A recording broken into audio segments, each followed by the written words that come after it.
Magandang araw sa inyong lahat. Kung plano mong magtrabaho sa Europe, siguradong narinig mo na ang Poland, isang bansang may lumalaking ekonomiya at patuloy ang pangangailangan sa mga manggagawa.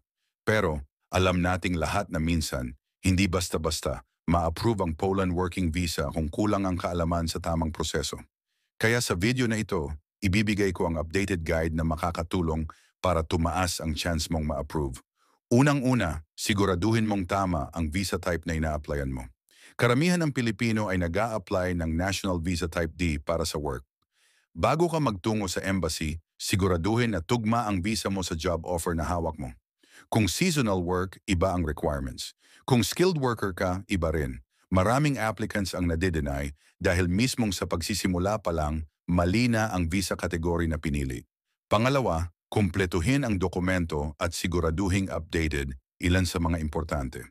Valid passport, work permit or employer declaration mula sa Poland, employment contract, proof of accommodation, travel insurance appointment confirmation, visa application form, at supporting documents tulad ng bank statements, COE at iba pa.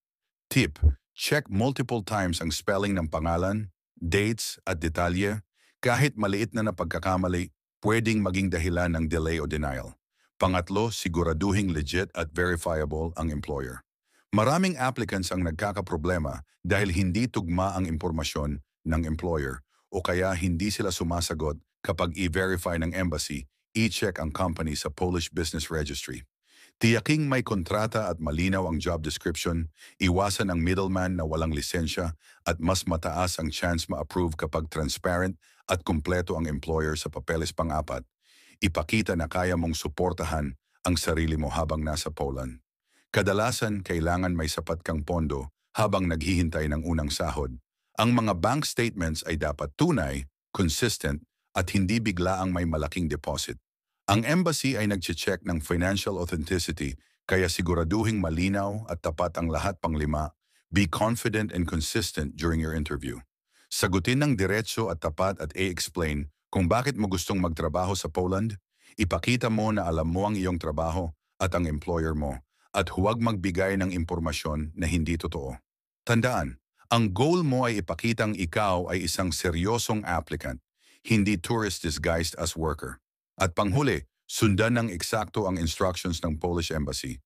Kailangan updated ang list of requirements, kaya huwag umasa sa lumang listahan o sabi-sabi. Ang pinakasiguradong source ay ang opisyal na website at ang employer mo mismo. Kung gusto mong matutunan ang step-by-step, updated guide para mas tumaas pa ang chance mong ma-approve sa Poland, working visa, i-like mo ang video, mag-subscribe, at i-check ang link sa description para sa full guide. Huwag palampasin ang tamang impormasyon ang magdadala sa iyo sa tamang bansa at tamang oportunidad.